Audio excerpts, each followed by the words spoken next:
Halo teman-teman semua, kita memasuki nih di tahap terakhir dalam pembuatan alat ukur, yaitu tahap standarisasi. Jadi, apa sih yang kita lakukan dalam tahap ini? Standarisasi sendiri merupakan sekumpulan tahapan sistematis yang digunakan untuk menetapkan cara interpretasi atau memberikan makna bagi hasil pengukuran dari sebuah tes psikologi. Jadi, di tahap ini itu ngomongin gimana cara menginterpretasi sebuah hasil skor. Jadi, dalam alat ukur kalian, arti skor 70 itu apa?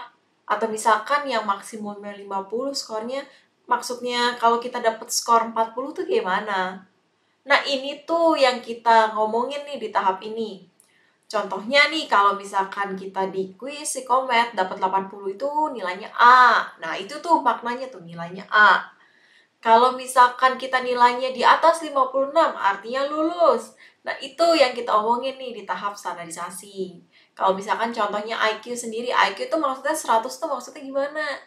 Kalau misalkan dapat IQ 120, bedanya apa nih sama yang IQ 100? Nah, ini nih. Di tahap inilah kita ngomongin gimana sih maksud dari sebuah skor yang kita hasilkan di sebuah alat ukur.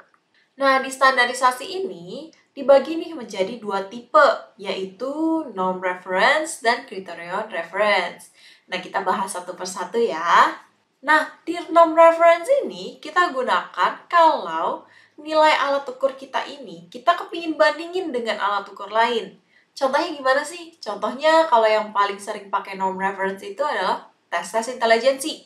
Contohnya kalau kita alat ukur kita hanya mengukur satu kemampuan, yaitu kemampuan induktif misalkan. Nah, kita mau bandingin sama alat ukur yang mengukur kemampuan deduktif. Jadi, kalau kita dapat nilai 50 di inductive reasoning dan 45 di deductive reasoning, jadi kemampuan kita lebih unggul mana sih? Induktif atau deduktif?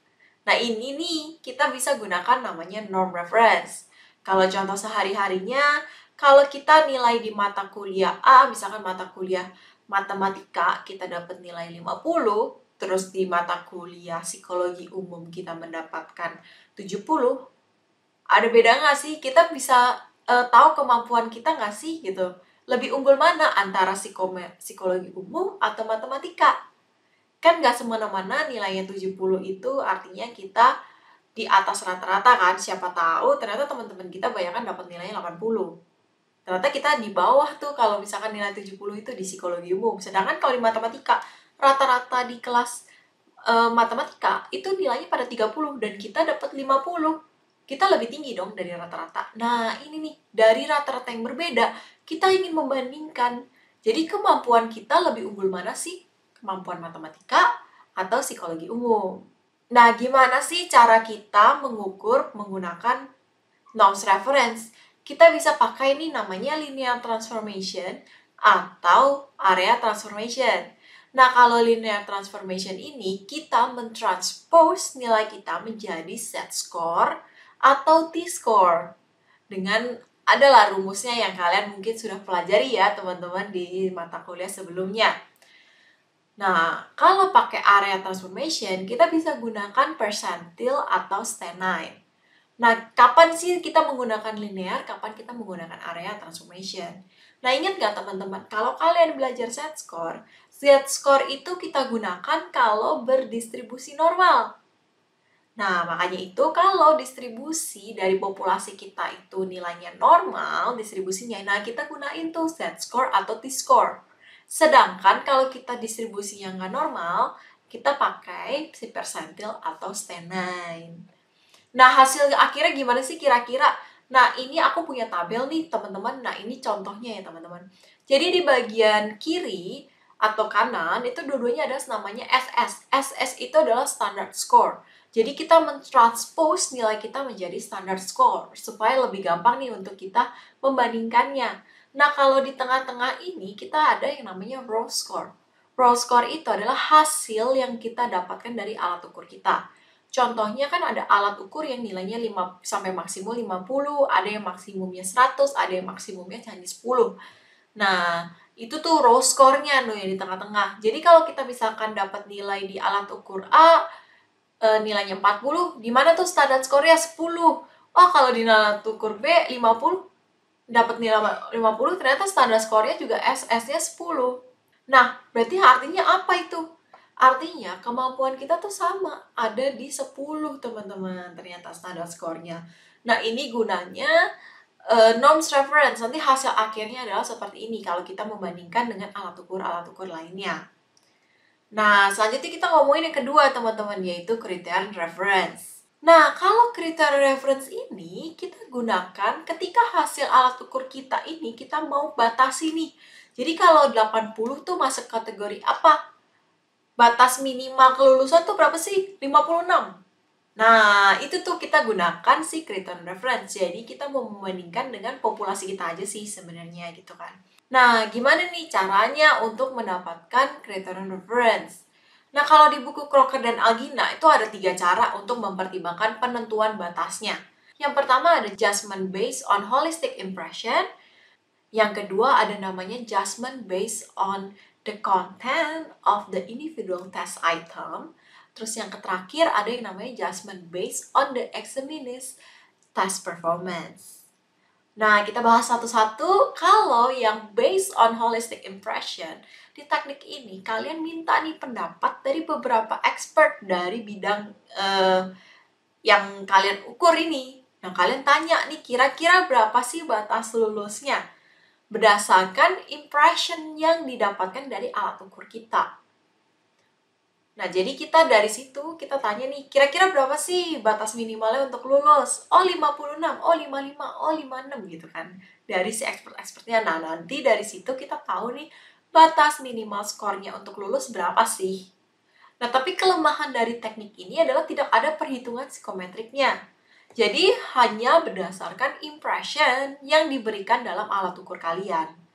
Nah, kalau yang kedua, ini based on the content of the individual test item.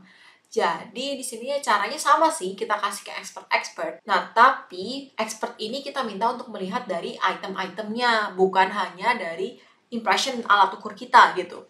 Nanti ada perhitungannya yang digunakan dengan cara ada 3 cara, yang Nadelsky, ada Anghoff, dan Abels. Nah, nanti mungkin teman-teman bisa pelajari gimana sih cara menghitungnya sampai kita tahu batas minimalnya tuh berapa untuk lulus. Jadi di sini kita nggak hanya semena-mena melihat impressionnya, tapi ada cara perhitungannya nih batas minimalnya tuh berapa untuk lulusnya. Nah, yang terakhir, judgment based on examination test performance ini didasari dari hasil-hasil responden yang telah mengerjakan alat ukur kita.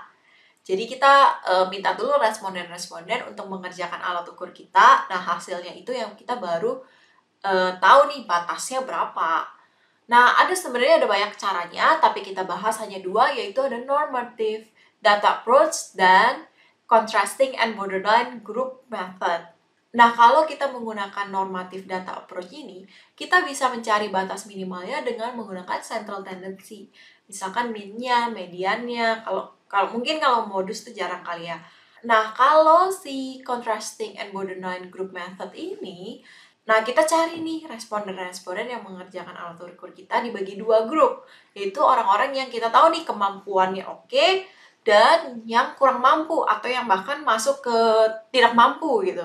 Nah, dari hasil datanya, kita cari nih tengah-tengahnya, kira-kira borderline-nya berapa sih? Jadi, kalau dalam suatu kurva nih, kita lihat ya kurvanya, kita tuh cari yang di bagian tengah-tengah tuh yang bersinggungan. Nah, itu yang dijadikan batas minimalnya. Gitu teman-teman. Nah, itu sih sebenarnya mengenai uji standarisasi. Sebenarnya banyak banget kan ya teknik-teknik yang digunakan. Kalau tadi aku sebutin aja udah banyak banget tuh. Ada Nadelsky, Anghoff, ada yang based on content, based on holistic impression, ada yang pakai Z-score, t-test.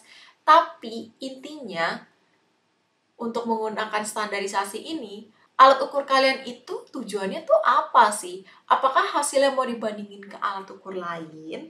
Atau hasilnya hanya dibandingkan dengan populasi kalian aja, alat ukur kalian aja gitu. Nah, kalau mau dibandingin ke alat ukur lain, kita gunakan namanya norms reference.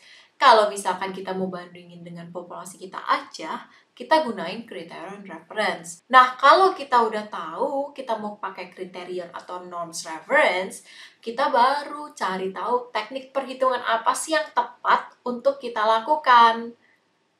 Begitu deh teman-teman tentang standarisasi. Nah, kalau kita sudah paham mengenai standarisasi, berarti kalian sudah siap dong ke tahap selanjutnya, yaitu bikin alat ukur. Semoga video-video mengenai psikomet ini membantu teman-teman untuk paham ya gimana sih cara bikin alat ukur yang baik dan benar. Bye-bye!